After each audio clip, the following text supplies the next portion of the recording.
Welcome back, ladies and gentlemen, to MZ News. Today, we have international news coming out of Thailand. Yes, we do. The National Broadcasting and Telecommunications Commission has taken action against thousands of end users this past month. Yes, indeed. According to goodplanes.org, the NBTC has charged end users with fines and some with even jail time, as they had not registered their drones for over a year. This has caused the NBTC to place heavy and strict regulations upon drones, both in the United States and in Thailand.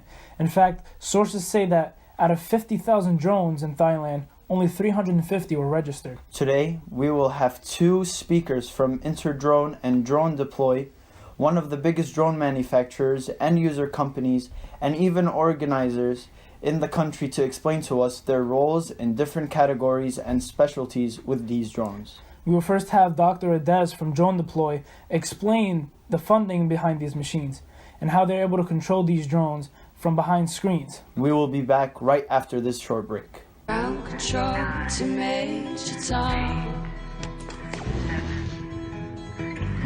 Commencing countdown, engines on. Check ignition and may God's love be with you. This is ground control to Major Tom. You've really made the grade.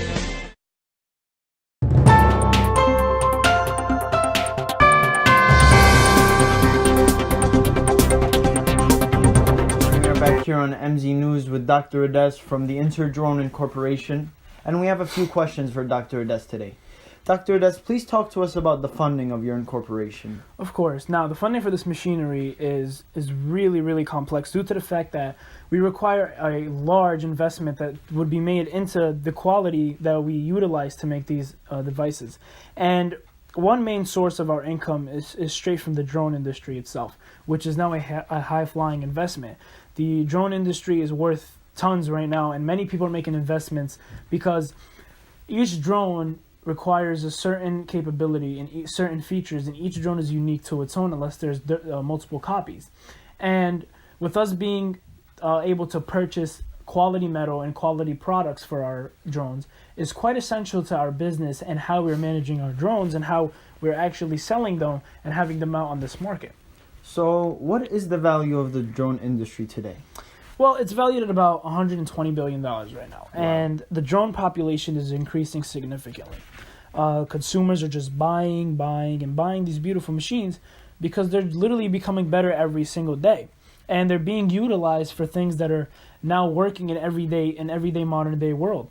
And this is something that at the same time is scary because we have humans not having to do the work that they were usually doing every day because we got drones that are going to be able to soon take over these jobs. And for example, they're being utilized for photography now. So a person doesn't have to climb to the top of a hill to take a specific picture because we got our drone. UPS, FedEx, Amazon, and even Walmart are utilizing our drones for delivery purposes. So yes, they announced plans for delivery specifically, and they're making incredible investments, especially Walmart, who's made a 0.48% this year, which is almost a large piece of that $120 billion just because they want drones out there in their name. What other significant plans do you have for society?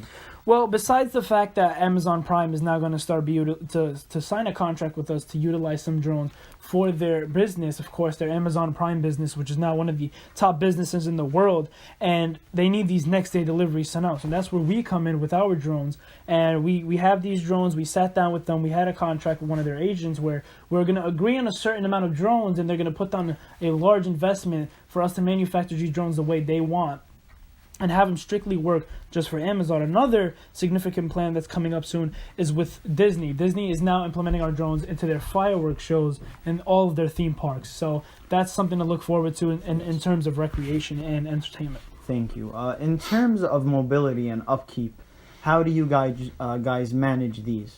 Well, to be quite frank with you, we have many partners that are investing with us. For example, Ambarella. That is the company that supplies us with the chips that we utilize in our drones for the cameras. Now, why do we need cameras? It's one feature that everybody requires to have in their drone, so they are able to control their device from their from their actual phone or iPad. Also, we have Oregon-based FLIR, which is another thermal imaging company that provides us with sensors that we are able to put on each part of our drone to detect if something's coming up close or to detect whether a certain energy level in the drone is failing and will require the drone to have an immediate emergency landing or an example towards that. So we have many other companies that are also incorporating their tasks with our equipment and technology. And this, in fact, helps the cost of keep up due to the fact that we're also having profits being left over from these investments being made with our company. Thank you so much, Dr. Dez, and the viewers, thank you very much. Up next, we have Dr. Waba with us talking about personnel and deployment. We'll see you after this short break.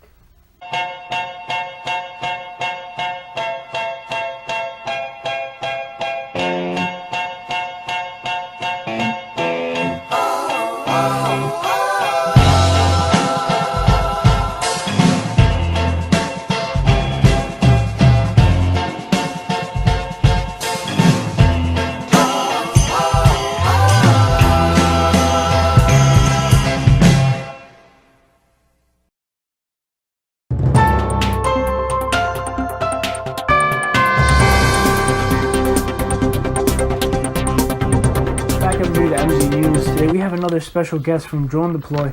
Dr. Waba, how are you today? I'm very good, Mr. Zead. Thank you for having me today. Well, initially what we want to establish is really the understanding towards the personnel side behind this machinery. And we want to know exactly who do you guys target in terms of grouping these specific mindsets? Well, we usually target those who have a technological background and are majoring in specific college majors that include info to technology, computer science, robotics, and things like that that help us increase our knowledge of the drone and how to build it in a much more safer and compatible way for those who buy it. Now these are people that are related to the field itself. Absolutely, people correct. Know about these drones and help you guys manage it from Yes. the background. Now, but who manages the control site and levels in regards to the power in the drone? And if some drones are powered by gas or electricity, who's managing all that? Every specific person that we hire, depending on their major, takes a part of the drone and what we need to put together. So the wings, the propellers, the chips, and all that stuff need to be put together by specific people, architects and engineers. And are they the ones who are from behind the screen and are managing the battery life towards each drone and all that? Correct. And it depends on which model and which drone you're talking about and what technological base it has. So essentially it's just those people that you guys are hiring from the technological side, really the robotics people that are focusing on it? Yes, that put it together, and before we send it out we have to try it, they have to try it, and every person that is committed to every specific part needs to get feedback from another person and to know how it's going to be in the real world. Now, in terms of emergency landing or callbacks to base, who really controls this? Is this the analysts, or is it the robotics group, or is it both of them together? Well, a base is split up into different sections. The section which is called Test Site A, and there's a different test site for each vehicle.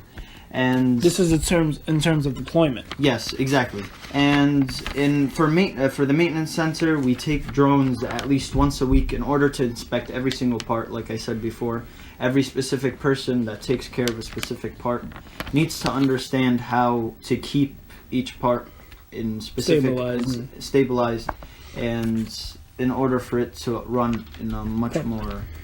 Now, can you explain to me just the bases? Give me a little overview. What are the three bases that you guys mainly run on that you mentioned earlier? Well, first of all, we have the deployment base, we have the maintenance base, like we said before, and for lastly, the base where we inspect every specific drone and every specific part. Now, these drones are inspected weekly. Yes, absolutely, like I said before. And you also have the maintenance base, I'm assuming, is where you guys are doing tweaks to the drones, or is it really just a exactly repair shop? So some specific drones and specific parts are added to every specific time. Every specific time we inspect on them again and again. So Yeah, that's pretty much Out it. of the 3 bases, which base do you think would do you guys do your repairs in? The maintenance base I feel is the most important one. Out of all 3? Out of all 3, where we have to check if it's safe again to let the specific drone out. And for those who are incorporating their business with us, like Walmart and specific restaurants and Uber Eats, which is now trying to get these drones out there instead of vehicles, we have to check for these drones to check if they're capable enough to fulfill the job they're looking for. Wow, that is amazing. So it seems like you guys have 100% control over what's going out there and how it's going out there. Absolutely.